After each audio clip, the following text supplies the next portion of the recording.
Coming up on Tekzilla, projectors for home theater, a better way to uninstall Windows apps, rolling your own HDTV, and a dog pile of your viewer questions. So shred that lettuce and throw on some carrot chips, and please, leave the dressing on the side. Tekzilla starts now.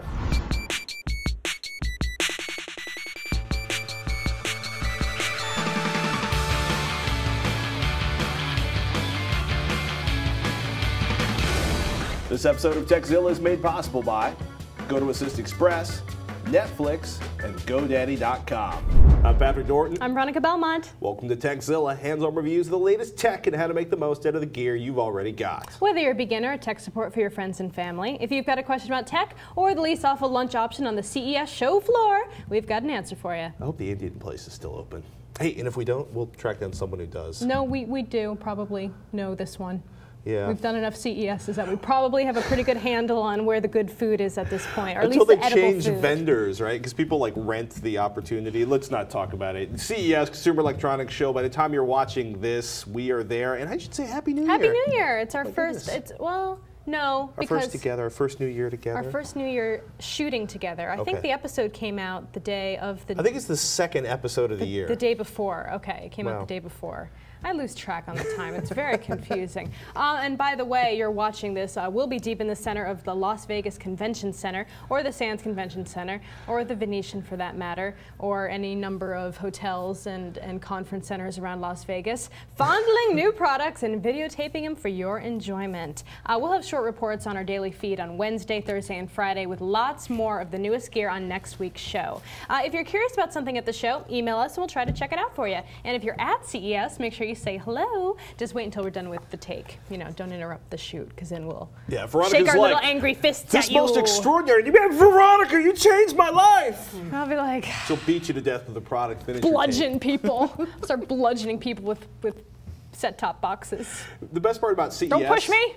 I will. I got it. She will, believe me. Like I personally like it's the emails you start getting and the phone calls. And there's like this giant queue of like, come see our magical widget in booth 3473. But I am eagerly awaiting the new pocket radar and finding out if it's safe to buy a new head unit for my truck. This isn't the head unit for my truck. So we were Pocket talking about this radar. earlier and how we're going to stick one into Jim's pocket because he walks so fast. We want to actually get a definitive speed. I think you actually have to point it at something. Jim Louderback. It's billed as the world's only pocket-sized personal speed radar. So but the best thing is, if this is cheap, radar. I can actually find out how fast the Muni buses go by my house. I've clocked at least one at 45 miles an hour following it. And that's 25, bad. in a Okay, 25 just making zone, sure. Yeah. On my street, it would be kind of when the expected, but on entire your house street- is shaking on its foundation, that's bad. Yeah. And I gotta say, I want to buy. I'm buying like a new iPod-enabled head unit. I'm just gonna wait a few days before I make that order until after CES. Oh yeah, you can't buy anything right now. There's no good reason to buy anything right now, especially with all the announcements coming up, not only from CES but also from Google, and then the Apple announcement coming up at the end of the month. There's too much going on. You can't make any big purchases right now because something good and big could be announced. I'm down to one working speaker in my truck. I have to make a purchase. Well, that's annoying. Well, you can't mount some like Lenovo speakers, not Lenovo. You know, the last Logitech. time I meant Logitech speakers, like up on your dashboard, and we have done that. somehow. I have pictures, and I was mocked online for having like this little portable unit mounted on the dashboard of my truck temporarily. It's pretty awesome. But it was family. We needed music. Hey, I gotta say, any cool toys over the holidays? Any Xmas things under the tree? I did not get any tech for Christmas. So no good presents at all. Oh, I got good presents. I What'd you got get? tickets to see Wicked. Ryan got me tickets to see Wicked, the musical. Ooh. So I'm very excited for that. I'm kind of a theater nerd at heart, so I really like to go see shows. Were you a theater nerd in high school? I did do musical theater, yes. No kidding. I did. What was your favorite role? Oh, I don't remember. Oh, geez. We sang a lot of Phantom of the Opera. We did a lot of medleys. We did Oliver. Good times. Good time. So you were a chorus geek then? Yeah, a chorus geek. Okay. Yeah. So I hadn't quite gotten my hammy on yet. I've got my hammy on these days. Because like based on your descriptions, I figured you would be back painting the scenery in high school. No, I liked to sing back in the day. Oh. Well, anyway, back to the topic at hand. We got a good pre-CES question from Caesar. He writes, "Hey Tekzilla, I've been debating lately whether or not to pick up a home theater projector to use with my media PC. I'm not really too savvy on home theater equipment, so I was wondering if you had any advice on what brand to pick up, how much to pay, and if it's even worth the money. Thanks in advance and keep up the good work. High five, virtual high five, Caesar." Caesar also wrote a postscript that Veronica needs to stop being so adorable because it breaks his heart. High five! And then he had Extra a big emoticon five. at the end. High 10. High 10. All right, so back on subject, back to the tech. Mr. HD Nation, tell us what you think. Right, everybody talks so much about flat panels these days. Flat panel this, flat panel that, plasma, LED, you know, backlit, they forget about the biggest screens you can get for the least amount of cash or front projectors. Think 110-inch 1080p screen for $1,000. Now, this is overkill for a lot of folks, especially if you don't have the room or the wall space, but it is a great way to put your personal theater over the top, as in like feeling like you're in the theater. Projectors are amazing that way. I'm kind of obsessing over projectors right now. I have several friends that have projectors. And they're sweet. As their main movie viewing situation. Yeah. And they're pretty awesome. But one thing that I've noticed is that the bulbs are pretty expensive, aren't they? We'll talk about bulbs a little later. Let's talk about the room first. Because the biggest thing is if your viewing room is dark enough. That room with the wall-to-ceiling windows, not good unless you have serious shades. Front projectors, they work great for movies and TV shows if your room's dark enough.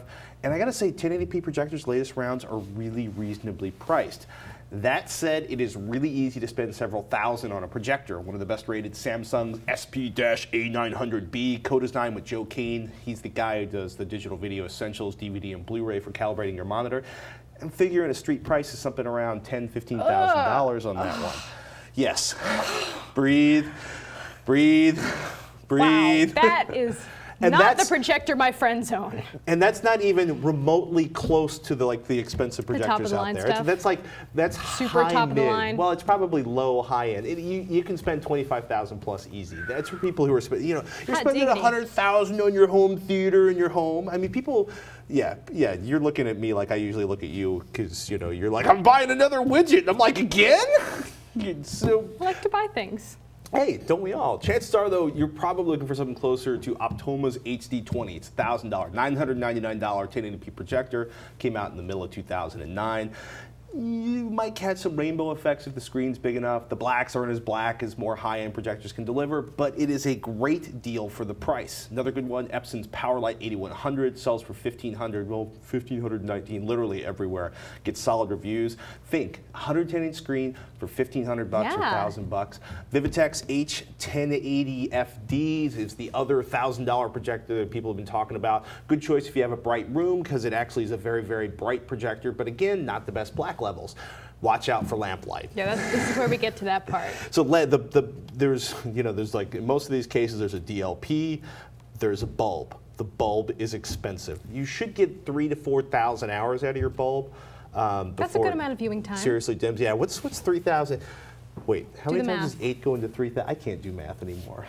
Who's got a pencil? I can do long division on a table. So you keep talking, I'll do the math. Screens. We should talk about pretty much all projectors benefit hugely from a screen, whether you're talking something like goo systems, screen goo that you paint on a wall, or roll down type gray or white screen. Grays help a lot with the black levels, and there's a ton of good info out there. Check out projectorreviews.com, projectorcentral.com. I gotta say though, $1,000 to $1,500 for the really good entry-level projectors out there. 1080p, they are a great deal. Veronica? I forgot to ask you what math I'm supposed to be doing exactly. 3,000 divided by 8. 375. So you should get at least a year of 8-hour-a-day viewing out of your bulb. But think about that, $1,000 projector, could cost $150, $200 plus for the bulb. So get an idea what the bulb costs are and have one on standby. I've always thought about getting a projector. I don't have a good wall for it in my apartment right now. But it's amazing the screens you can get down, that you basically mount them up near the top of your bookshelves and roll them down. You could put it over the TV. You could just turn the TV off and pull the screen down in front of the television, and but then you'd have to be sitting a little further back. Well, it's amazing that we've been doing all the math in our house to see what size television we can fit in if we want to get an upgrade. Right. And like the correct viewing angle and viewing distance and seeing how much, what our field of vision is and doing all the math. It's been really intense. What are you thinking, like 60 inch? 60. is what would be the perfect size for where our couch is right now. But then I'm like, I don't need a 60-inch TV. Actually, what you really need to do is clear everything out, move the couch farther away, and get that 100-inch. We can't physically move the couch any further away. Oh, does it have a wall behind it? Yeah. Oh. So that's the problem. Maybe you need to just rip out the kitchen and turn the couch the other way. I could just rip out the wall in my rental. Be like, I've made it better for large TV viewing. Or yeah, landlord. All right, well, it's time now to thank one of our sponsors, GoToAssist Express. If you're in technical support, you know how much time is wasted just getting to a customer or colleague's computer. Great news! The new GoToAssist Express remote support, brought to you by Citrix, lets you solve issues faster, reduce travel costs, and keep clients satisfied. So you can move on to the next task faster without ever leaving your desk. You can even provide support when someone is away from their computer by using the unattended support access feature. Even better, you can try GoToAssist Express free for 30 days. Just visit gotoassist.com/Tekzilla. That's gotoassist.com/Tekzilla for a free 30-day trial. The more issues you can handle online, the less time you'll have to spend on the road. It's a great way to save both time and money. And trust me, I have tested it and it works with parents. Welcome to this week's Freebie Download Pick. A free program that we find useful, fun, or incredibly interesting. This week, PhotoFiltre. Even the shiny new version of Microsoft Paint in Windows 7 isn't the best image editing tool around, and we're obsessed with photo tools, so we bring you yet another one this week, PhotoFiltre. Along with a standard set of image editing tools, this no-nonsense app sports a number of features usually found in paid software like filters, image effects, batch processing, auto levels, and auto contrast. PhotoFiltre supports a large number of image formats, including GIFs, EPSs, Photoshop PSDs, TIFFs, JPEGs, and PNGs. Add on a dozen or so tutorials helping you learn how to use it, and you have yourself a very well-rounded image editing tool. The only thing PhotoFiltre seems to lack is support for layers. You can find that in another one of our favorite free photo editing tools, Paint.net. But whatever you use, there's no reason to keep suffering with the weak photo editing tool built into Windows. Check out PhotoFiltre today. It's free. With the new season of TV just a few weeks away, we thought this question from Chris was especially pertinent. Chris writes, I'm looking for an easy way to record my shows off the air. The problem is I have DirecTV, and most of the capture cards I've found seem to work with cable TV.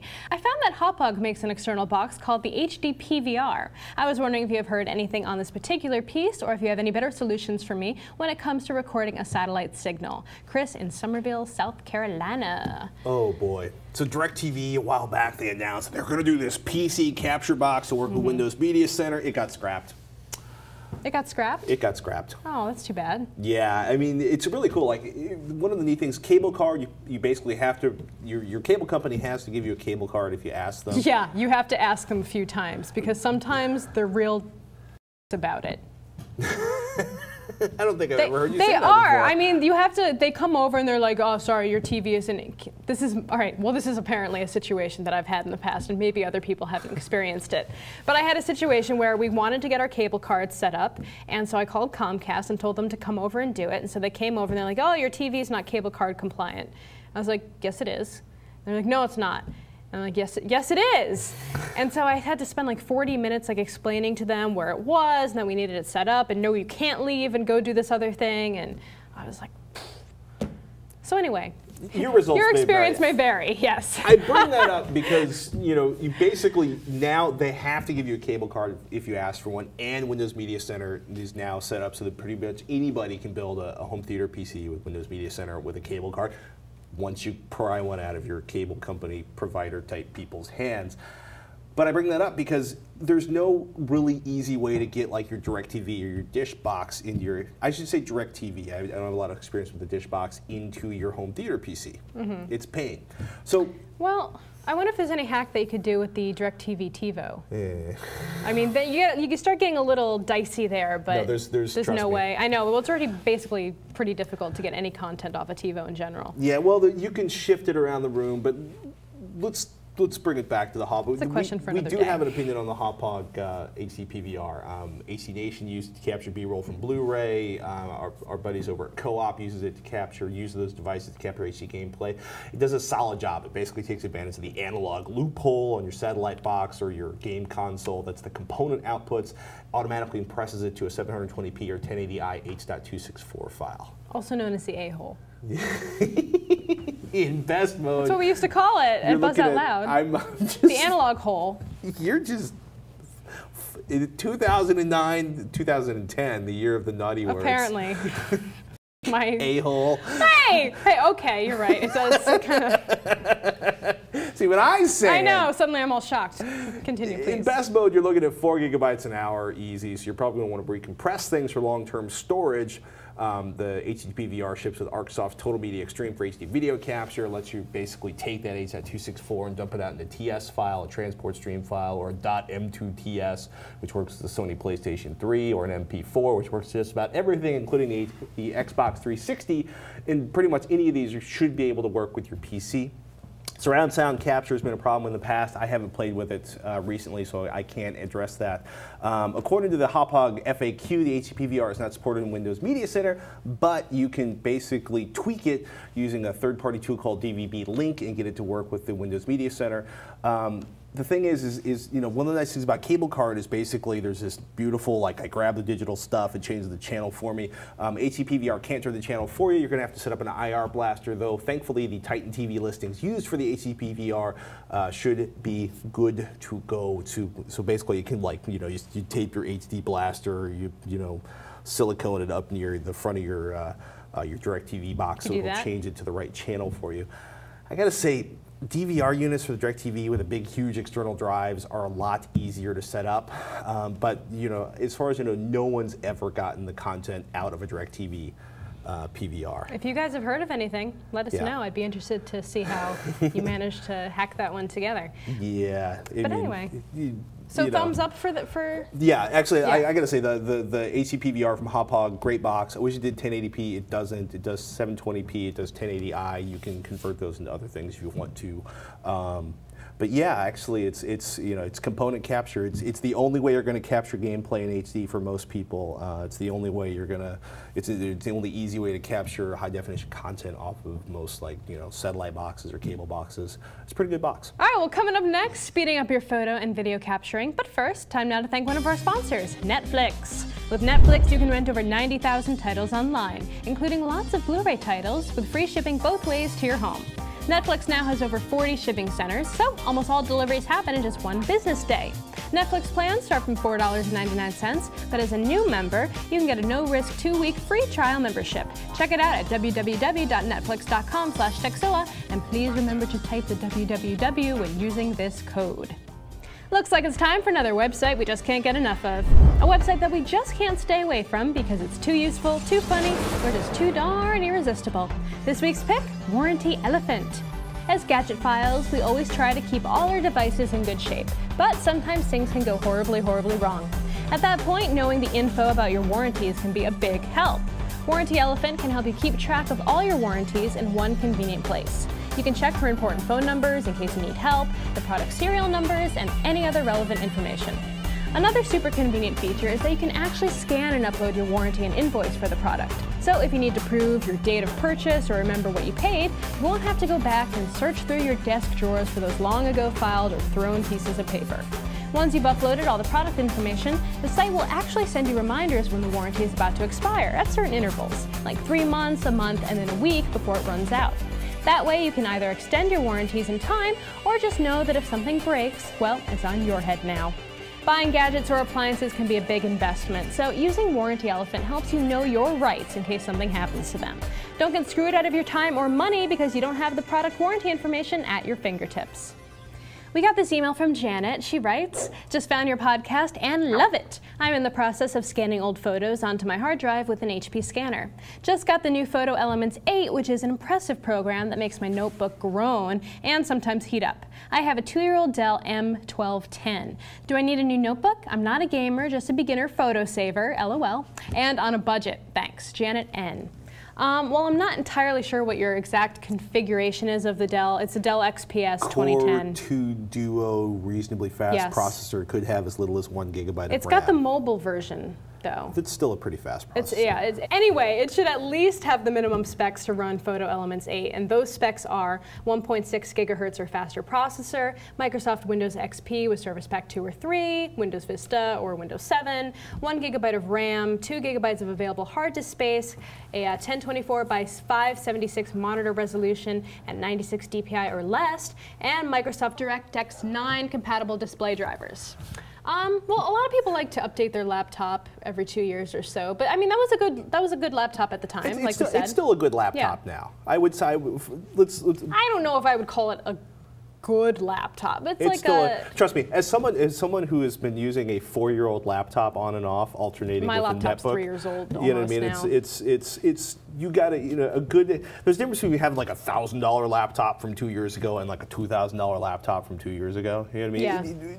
Let me say one thing first. One, minimum specs usually suck for running any application. Like it'll run the application. It will work technically. You can tow 5,000 pounds with a Volkswagen Beetle. It won't be safe. You won't go very fast. Hills will be a nightmare. But technically, it'll work, right? So she probably doesn't need to make. I bet moving to like 4 gigabytes of RAM, like upgrading the RAM and maybe using an external hard drive rather than the onboard hard drive would vastly speed up the process and eliminate the churning and the smoking smell coming from the notebook.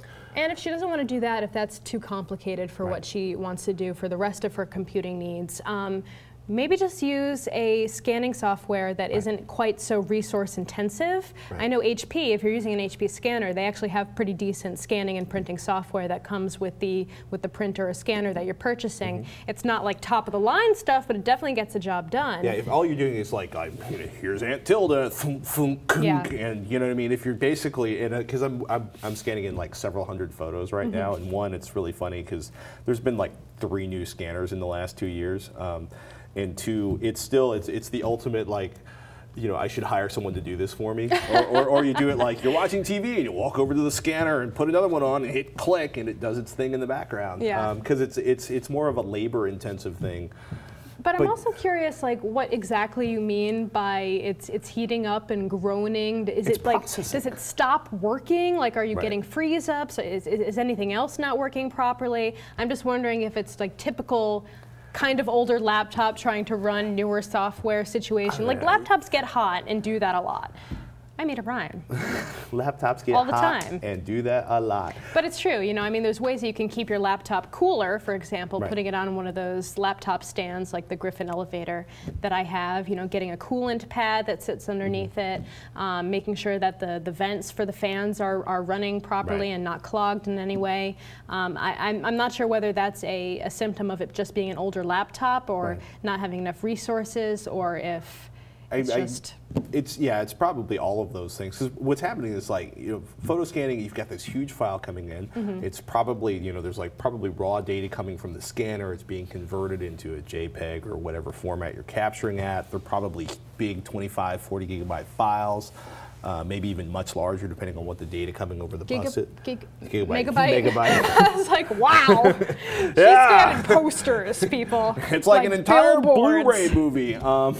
Yeah, that would be an awesome scan to be doing at home. I gotta say, if you don't have at least 2 gigabytes of memory, moving to 2 gigabytes or even 4 gigabytes of memory is relatively cheap and does wonders for performance. And going to a big, fast external hard drive rather than trying to stuff everything on that little tiny hard drive inside the machine will make a big difference on performance. Yeah, maybe she's just running low on space too. Maybe her hard drive, after having it for this long, is I think it's like a 100 gigabyte hard drive or 120 gigabyte hard drive on that model. So after a few years, that stuff starts getting down there a little bit. Yeah. So who knows? Defragment your hard drive. That can actually help a lot. Yeah. My mom's computer at home has a 30 gigabyte hard drive. Or 32. And for a lot of people, that's a lot of hard drive space. And I was trying to run the disk defrag, and it needs 15% space available, and it was at 13, and I was like, oh, I got to start cleaning stuff out, and that took a good portion of my holiday travels, my holiday home time. One of these things will solve your issue. Coming up next, a 1.6 gigahertz Atom and a 1.6 Core i7. Why shouldn't the Core i7 be faster? We're going to talk about, processor performance and why 1.6 gigahertz isn't 1.6 gigahertz. But first, let's say thanks to GoDaddy.com. If you want to make an impact online, GoDaddy.com has what you need. .com names for as little as $1.99, plus world-class hosting, fast and easy website builders, and quite a bit more. Your website visitors, prospects, and customers are wary of websites and online businesses that aren't what they claim to be, and worried that their personal and financial information might fall into the wrong hands. Turn your visitors' concerns into a competitive advantage with the ironclad protection of a GoDaddy.com secure certificate. Enter in the code TEK12 when you check out. You'll score $10 off any order of $40 or more. Looking for a different deal? Be sure to check out revision3.com/GoDaddy for all the Tekzilla GoDaddy deals and codes. Please support Tekzilla by supporting our sponsors like GoDaddy. This next email comes from Tommy, who writes in, "Dear Tekzilla crew, when it comes time to uninstall applications, I want something better than the Windows Add Remove application. So do you have anything in mind for Windows or Linux? Free is best. Thanks, Tommy." Personally, I have always rolled with the Add Remove applications, that it's inside the control panel, or the uninstall a program inside of Windows 7. Yes, but people like you, Tommy, that take uninstalling more seriously, check out the Revo or Revo, I'm not sure which one, Uninstaller Pro. It's at www.revouninstaller.com/indexhtml. You know the deal. So some of the features are like the forced uninstall. So after you uninstall a program, anything that it leaves behind or partially uninstalled programs, it makes sure that that whole thing is completely cleared out. It'll also create backups of removed registry keys, values, files, and folders that are left on the system. It's got a junk files cleaner, which allows you to find and remove various types of junk and unnecessary files from your computer, which is kind of nice, but also makes me a little bit nervous because if you don't really know what you're looking for, you can start deleting things willy-nilly and then you're in trouble. It's also got various cleaners for like your browser, Windows, and Microsoft Office. It deletes those unnecessary files that are slowing things down a little bit. And also a big one that we love is the unrecoverable delete. Once you delete it, it is fracking gone. It is gone. So that's for Windows, for 32-bit Windows. I couldn't find a good one for Linux. Email suggestions. So if you've got a good one for Linux, let us know. In like a week and a half, 2 weeks. All right, well, our final question comes from Colby in Tejas.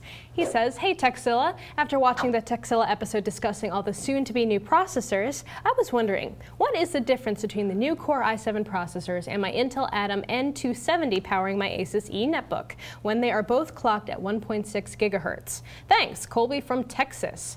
Well, this is why CPUs aren't marketed by their gigahertz rating anymore. The short version is you can do a lot more work 1,600 times per second on the Core i7 than you can on the Atom CPU.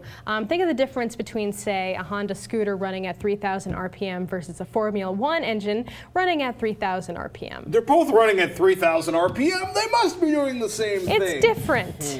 Yeah, one of those two is probably moving a lot faster than the other, even though the tachometer says the engines are turning over at the same speed. Yeah.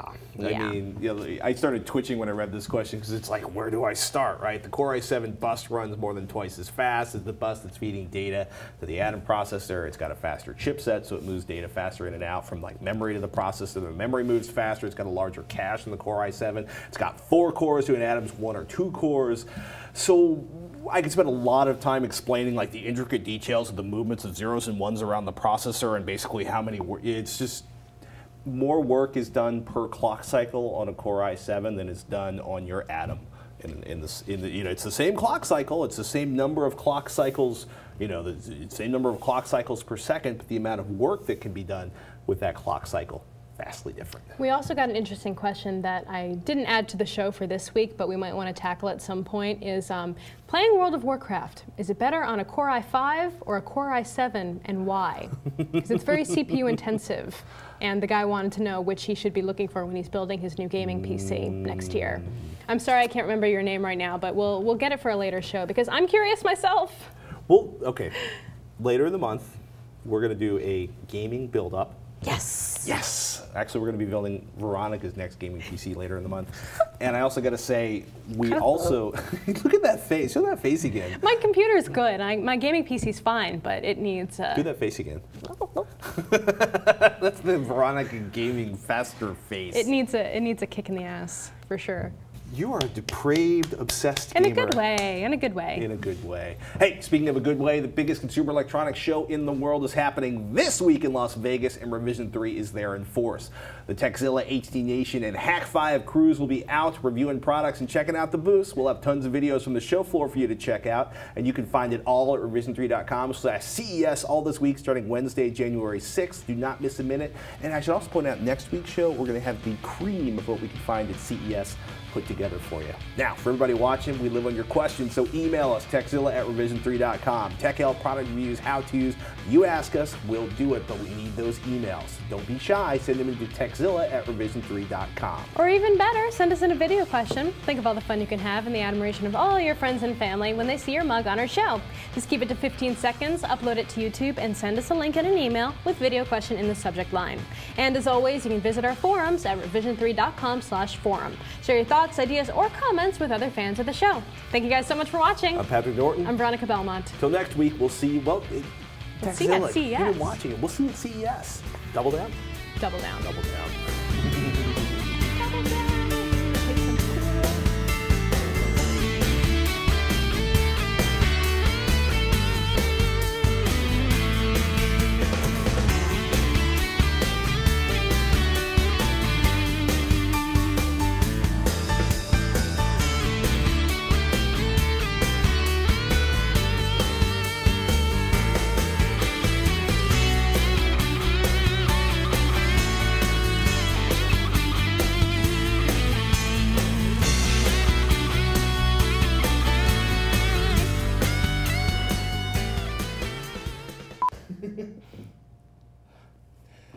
And the Zemulus cried in the middle of the night while the Wonkulus wonked. All right, let's focus, people. Oh, they're focused. I don't mean you can't do focus now, can you?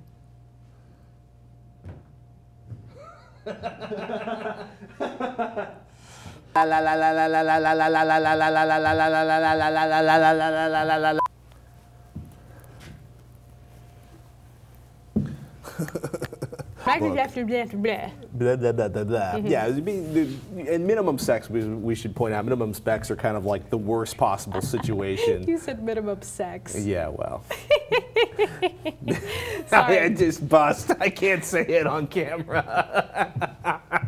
It's got a lot of interesting features that make it a little more, you know, Please turn to 3 at some point. I can't sit here smiling for too long. I blanked. All right.